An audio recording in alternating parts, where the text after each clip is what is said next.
the Experience Darden podcast. I'm your host, Brett Twitty, and you are listening to a new episode. On this episode of the podcast, I'm excited to share my recent conversation with Alison Neveu. Alison is a student in our full-time MBA class of 2024, and she is also the VP for admissions for the Graduate Women in Business Club, or GWIB, as it's known here at Darden. Alison and I recently connected to talk more about her background, what led her to Darden, GWIB's plans for the year ahead, what she's looking forward to in her second year, and so much more. I think you're really going to enjoy this conversation. So without further ado, here's my interview with Alison Neveu. Alison, welcome to the podcast. Thanks. It's good to be here. It's great to talk with you. How's everything going? How are you doing? Things are pretty good. Enjoying Q4 so far. It's all electives this quarter, and so I got to choose all of my courses. And I'm also taking on new leadership roles, which has kept me busy, but it's all really exciting new stuff. It's been fun to talk with some of the first year students about the shift from Q3 to Q4. Obviously, quarters 1 through 3, for folks who know a little bit about the Darden experience, you're with the same group of people the whole time. You're with your section, and then in Q4, taking electives, and so you don't see your section mates quite like you used to, and that can be a little bit of like getting used to that. It might take a little bit of time. Yeah, that's been the hardest part, I would say, is I just got so used to seeing my section mates every day that now I feel like I have to schedule time to catch up with them, or when I see them in the hallways, I get extra excited. But it has been nice to take classes with new people. I'm meeting new first years and building those connections, and there's a lot of opportunities for group projects in the electives. So that's been great so far. Any classes that you're taking that you're particularly excited about? Yeah, a few. One that I was in today is taught by Martin Davidson, who's an awesome professor here.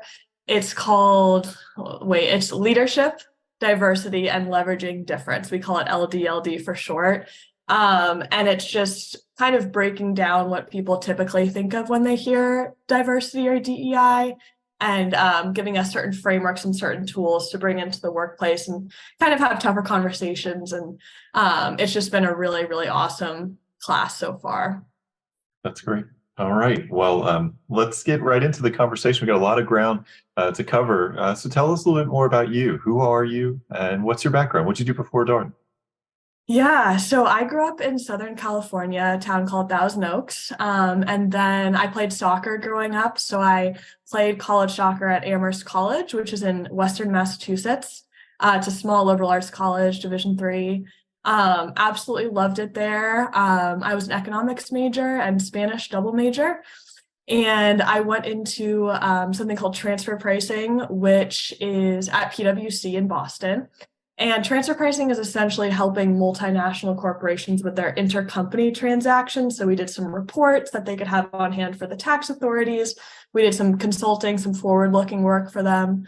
So I did that for 4 years. Having the liberal arts background that I did, I always felt like I was learning on the job quite a bit, which I did enjoy, but I did want to go back to school to get that more technical framework, which I'm sure a lot of people share a similar reason for going to business school. And Darden quickly stood out to me as the best spot for me personally. Yeah, I want to go back a little ways in your story. So West Coast to East Coast, I imagine, was that intentional? Did you know you wanted to get out of California, get out of the West Coast for college? Yes, people always think, they're always questioning, how could I ever leave the beautiful weather? My sister and I were both the same. We both wanted to leave, not because we didn't love growing up there, but our mom actually has roots in Massachusetts. She grew up on Cape Cod, which is the beachy part of Massachusetts. And so we grew up visiting our relatives there. And there's just a lot of good colleges there. I was attracted to the Four Seasons. And so I think I'm kind of converted to the East Coast for life. We'll see, though. All right. So you know that you want to pursue an MBA. You mentioned being a liberal arts major and kind of feeling like you had gaps. How did you figure out when was the right time for you? I think this is always one of these things students wrestle with. Yeah, I honestly had always considered business school as part of my career trajectory. My parents actually met at business school at UCLA, so that's part of why we were raised in the LA area. And to your point, it's a matter of when. I was itching to get back to school immediately after I graduated. I just love learning.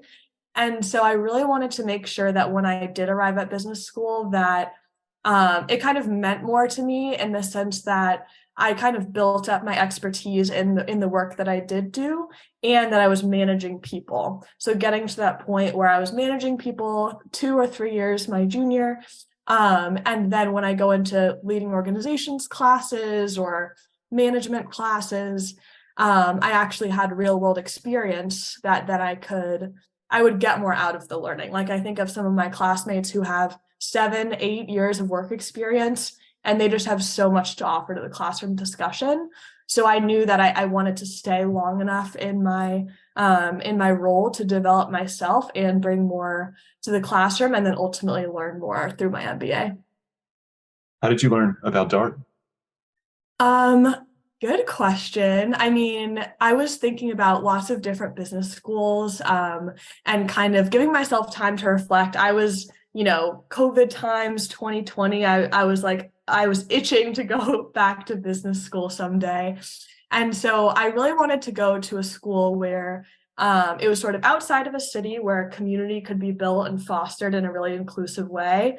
And then I also wanted somewhere that took academics really seriously, which obviously Darden does really well with their faculty, their classroom experience.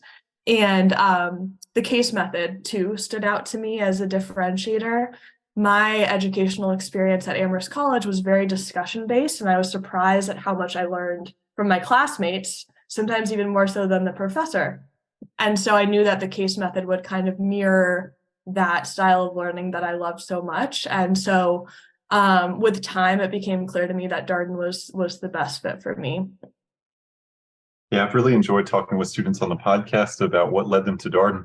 I do think there's some themes that run across these episodes. One of the things that is pretty consistent from student to student is just students have a passion for learning. They really enjoy school. They want to be in a place where school is front and center. Exactly. All right, so you come to Darden. You're a brand new MBA student. What was the learning curve like for you, adjusting to graduate business school? Yeah, it was definitely an adjustment. I did Darden before Darden, which is a great experience. It's essentially a 7-day mini case experience. So you have some accounting, some finance, some economics, and some decision analysis classes. And the schedule mimics a typical core schedule. There's also additional workshops with professors on Excel and more concepts diving in a little bit deeper, and you have a learning team. So it really mimics the core experience. And to me, that really helped me adjust once day one of Q1 hit. I mean, people have said this all the time. I feel like in the stuff I used to watch when I was a prospective student about Darden, there's just so much going on. There's class and wanting to read every case fully and be fully prepared for every class, wanting to recruiting kicks off late September, at least for me it did, and then having that time constraint, and then also making those new friends and building that community. So it can feel like it can feel hard to juggle it all and to balance it all and feel like you're giving enough to each one while also taking care of yourself and getting that rest and exercise that we typically want. And so sometimes with working, it's sort of like maybe there's less things to juggle, whereas at Darden there's a lot. So but it's all very energizing stuff, so it's really just prioritizing and putting your health first at the end of the day as well. Yeah, it feels like Darden students have quite a bit of opportunity to practice prioritization, what's most important right now. How did you figure out what schedule worked for you, or how to make all these things coexist together? Yeah, still working on it. I think it kind of shifts based on the day, based on the week. So I recruited for consulting, which a lot of folks at Darden do. And so it kind of kicked off late September. And from late September to early January, recruiting consulting was probably of my top priorities. I still went to every class and was, as prepared as was feasible for every class. But sometimes I would go to class and I would say, okay, I spent 20 minutes preparing for class today. I feel ready, but I'm really going to lean on my classmates today and really engage and, be locked in so that I get a lot out of this class so that I'm prepared for the next one. And so sometimes you just have to set aside as much time as you can. And maybe that means, staying in on a Thursday night if you feel like that's just what you need to feel energized for the next day. And so it's a push and a pull. And then fortunately in Q3 and Q4, I felt like I've had a lot more time to devote to some of those social activities that maybe I pulled back from in Q2 for my own wellness. But yeah, it's been a learning experience, and I think it's good preparation for what a lot of us are going to face in our careers after Darden as well. Yeah, that feels accurate. I don't think life slows down after Darden. I don't think things necessarily get easier. You're going to be taking on more responsibility and, of course, growing over the course of your career. So you mentioned, here you are, Q4, you're picking your classes now, you're taking electives, and you started to get involved with some club leadership activities. Tell us more about the clubs and organizations that you're involved with. Yeah, sure. So the two main club leadership positions I have that I just got last month, GWIB VP of Admissions, and then Consulting Club VP of Education, and that's a co-VP position. So on GWIB, so a little bit of background, my first year, I served as a section gender equity rep. And so there was one from each section, and essentially you're sort of working with the GWIB board so that they can have eyes and ears into the first year class, into the section classroom, think about like recruiting stuff, community building stuff, all around. We're sort of like their liaison. And also I did a lot of community building stuff within my section and the women in my section in particular. And so I knew that I wanted to run for GWIB board leadership. Admissions to me really stood out in particular because I remember being on the other side of things, and I remembered how intentional the admissions team was. There's a women's one-on-one mentorship program that Darden has where I got the opportunity to speak with a second year on the phone before applying to Darden. And that to me was really enlightening into what Darden is really like, and having her take the time out of her day to chat with me for 30 minutes and just I had no idea about a lot of the stuff that she told me about, how inclusive it was, how similar it was to a liberal arts undergrad education. And so to me, I really wanted to just pay it forward and do that role and be on the other side and help to match those one-on-one pairings, among other things, and really just driving more women to Darden.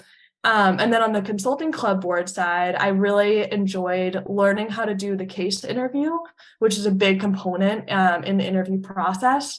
And I actually really had fun with it. And each time you had a one-on-one case practice with someone, I felt like it was an opportunity to kind of get to know them, work with them to solve a problem.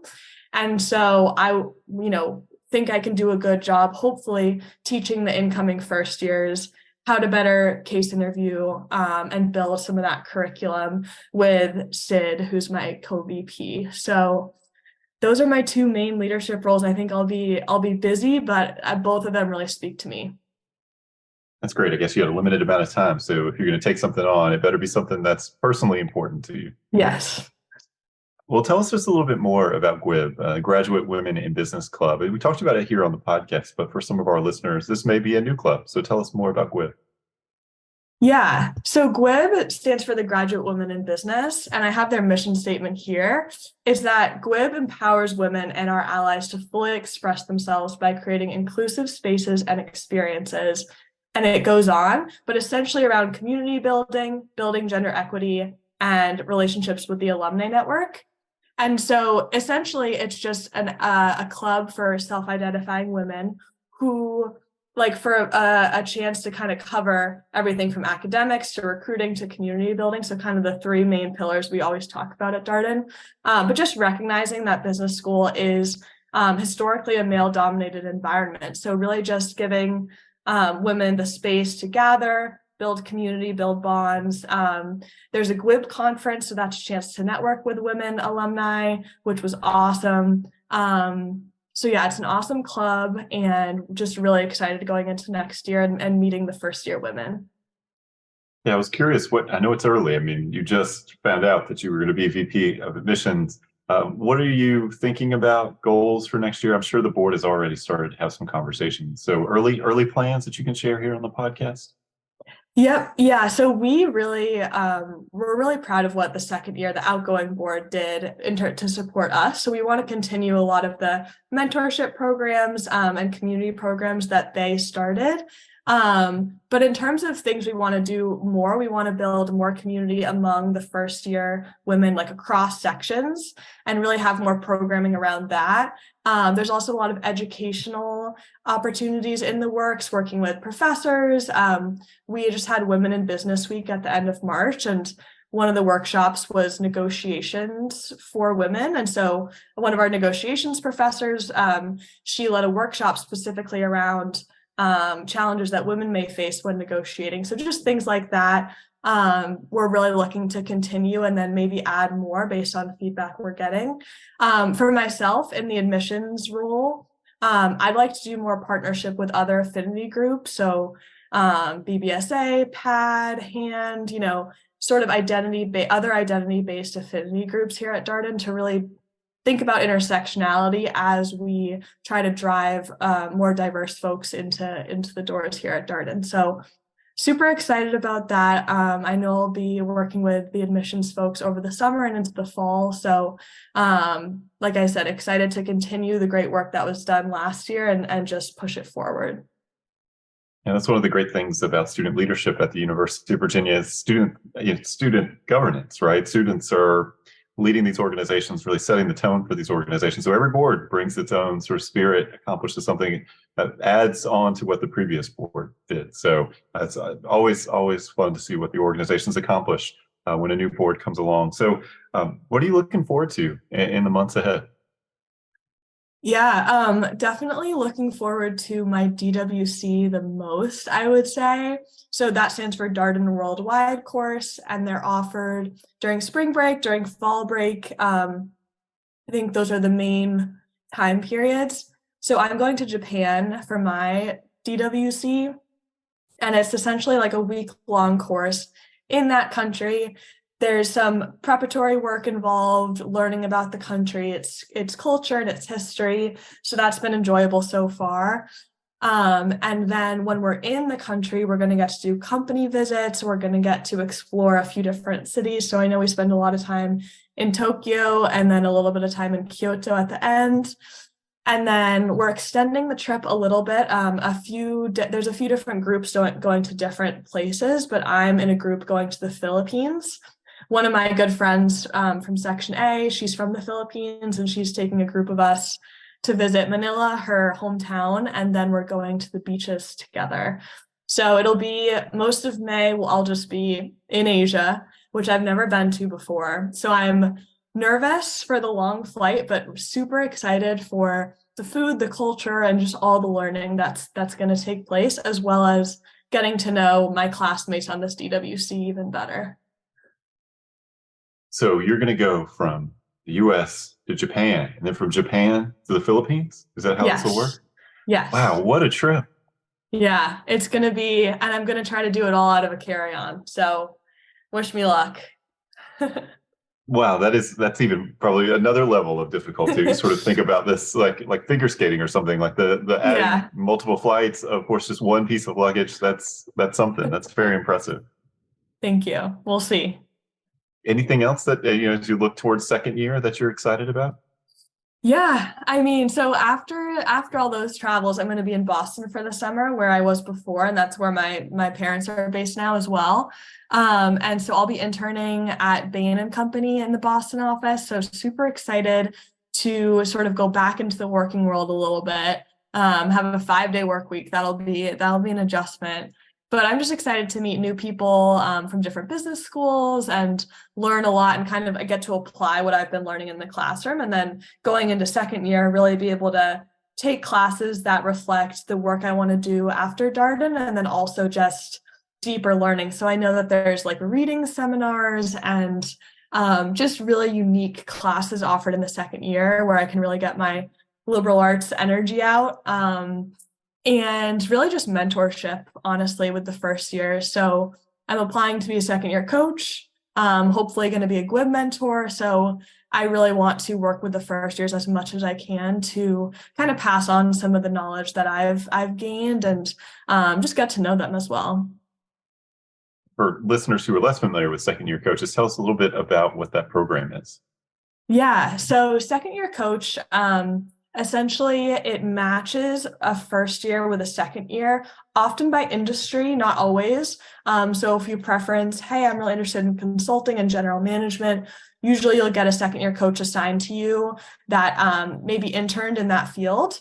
And the second year coach has about four coachees that they work with throughout the recruiting timeline that is applicable for that first year, and helps them prepare for interviews, gives them advice on networking. It can really be kind of whatever the coach and coachee set up as the relationship, but my coach in particular was instrumental in giving me advice on how to network. I asked her all sorts of questions. So it was really, really helpful just to have someone there for you that had been through it before and could connect you with other second years too, who could also answer your questions. Yeah, it's a huge part, the knowledge transfer, second year to first year. It's a huge part of the Darden experience. We try to talk about it here on the podcast, but second year coach is a great example. You mentioned your involvement with Consulting Club. That's also another place where that happens. Exactly. Yeah. So in Consulting Club, there's, more industry specific mentorship. So later in the fall, when you're learning how to do the case interview, there'll be first and second year kind of matching signups where you can case with a second year, which to me, I used to get more nervous because I knew that they really knew how to do it and they could give me really helpful feedback that then I could apply with future case practices. And also all the affinity groups have mentorship. So if you're in LASA or in BBSA, oftentimes they have mentorships built in. So I had a GWIB mentor who also recruited consulting. And so it's really nice. You can kind of build your network, and the first years are great, but the second years, to your point, can really pass on that knowledge. And tell us, try to bring people into this experience a little bit. So case interviews may be new for some of our listeners, but they may not know a ton about it, or maybe they just started to do some reading. What does it look like to practice a case interview with a second year student? Say you're in the Consulting Club and you're practicing casing with them. What does that look like? Yes, and I hardly knew anything about casing myself, so I went in pretty blind. First off, it doesn't really kick off until October, so over fall break, sometimes we refer to it as career break here at Darden, where we have consulting focused preparation. It's called case camp, and it's 2 to 3 days of just learning, like, what is a case, how do I do it, what are the sections, what do I say. And so the best way after you've learned the steps is to just practice by doing. And so you and I would maybe get on a Zoom call, or we'd sit in a learning team room, and you would say, hey, Allison, our client is thinking about acquiring this winery business. What are some things you'd like to know before advising the client on making the decision? And you just kind of stop talking. And then I have to ask you follow-up questions like, tell me about the industry, what's their business model like? And you sort of work together to then get to a recommendation or an answer for the client of whether or not to buy this company. And so I remember thinking, wow, you really just start with a question, and then the interviewee has to be the one to sort of work with the interviewer to get some of the data out of them. And it seemed really intimidating. But like I said, when you kind of break it down and think of it more as a conversation and that they're on your side and more of a collaborative approach, it really becomes enjoyable and fun and a good mental exercise. I also do think that the case method in the classroom helps you for consulting case interviews. So Darden has that particular advantage where if you go to class and you stay engaged, you're also preparing for case interviewing, because the way that we work through problems and come to a recommendation for the case protagonist is very similar, just more drawn out over an hour 20 rather than about 30 minutes. But that level of thinking, you're working on it even before you know that it's helping you for later case interviews. You typically know the question that they're going to ask you, or have some idea of the question they'll ask you in a case interview? Nope, it's always a surprise. So that's why I like to plug my liberal arts background too for preparing me for case interviewing, because a lot of it was kind of thinking on your feet and working with, the professor would ask a discussion question, and we wouldn't really know in what direction the discussion would go, but it was a good opportunity to practice using my voice in a smaller classroom setting, to then prepare me for Darden and interviewing. Yeah, so English major, I fully support everything you just shared there. So a little bit more of a philosophical question for you, Alison. What has GWIB meant to you during your time at Darden? Yeah, GWIB has just been an awesome way to have a built-in network and a built-in community. We naturally have something in common already, which is that we all identify as women, and there's certain great things about that and certain challenges. It's also been a great way to meet women from other countries. And so I have a different experience at Darden than maybe a woman from Nigeria or Ukraine, but through GWIB, we can sort of come together and find that common ground. So it's just been an awesome way to build friendships and also get to know second year members of GWIB as well, through my role as a gender equity rep, and then also during Women in Business Week, which was a couple weeks ago, so it's fresh in my brain. There was a lot of fun activities like yoga, wine tasting, pottery class, things like that to build those connections. And then we also have something called Capstone coming up in a couple weeks, which is a celebration at the end of the year with first year and second year women. And so hopefully we're already thinking about ways to increase the level of integration among the classes to make sure that, naturally you kind of may stick with your class. And at Darden, there's a lot of things that, you take core with your first year class. And so we want to make sure we're building those relationships across the classes as well. The last question for you here, Alison. I wonder if there's a piece of advice that you would share with our listeners, something you would encourage them to think about as they go forth on their own MBA journeys. Yeah, so I would say the biggest piece of advice too, just on deciding what business school is best for you, is give yourself a lot of time to reflect and make that decision. And keep in mind that it's kind of your own personal relationship with what kind of factors do you want in a school, and think about what's best for you. So like I said, for me, I really wanted to be outside of a city, and I wanted a focus on academics, but that may not be the best fit for everyone. So doing that reflection to think about what do I want out of my MBA experience before diving into the application process, because, you want to be intentional with what schools you're applying to and do that thinking beforehand. Secondly, reflect on maybe what you want to do after business school. It can seem like, oh, I just want to put that off until I get there, which I definitely had the inclination as well.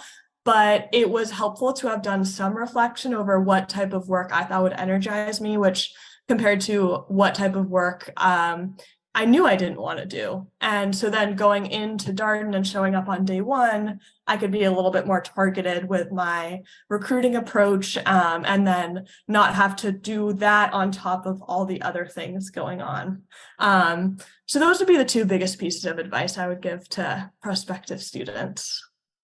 I think both great pieces of advice. I think one of the things I've heard pretty clearly from students here on this podcast is that self-reflection, understanding yourself, what's most important to you, certainly pays off during the application process. There's a million opinions out there on the internet about what you should do, this school, that school. Of course, at the end of the day, it's your MBA experience. And when you come to Darden, there's just so much opportunity. You look at all the career opportunities, the career events, all kinds of employers coming to ground, and people being pulled in so many different directions. And so you wonder, gosh, how do you figure out what's right for you, and what's the correct path? You can easily kind of feel like you're getting, following the herd or whatever. So the more you can be aware of, what's important to you, running your own race, whatever metaphor you want to use here. That's one of the things that we've heard pretty consistently here on the podcast. So I appreciate your mentioning it.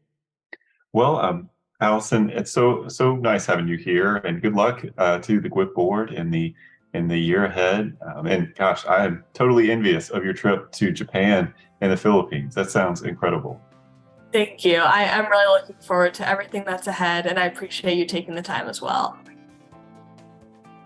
And that was my interview with Alison Neveu, a student in our full-time MBA class of 2024 and the VP for admissions for the Graduate Women in Business Club here at the Darden School of Business. As always, if you have any comments, suggestions, requests, anything like for us to cover here on the podcast, we're all ears. We can be reached at Darden, that's DARDEN, at virginia.edu. Until next time, stay safe, be well, and thanks for listening.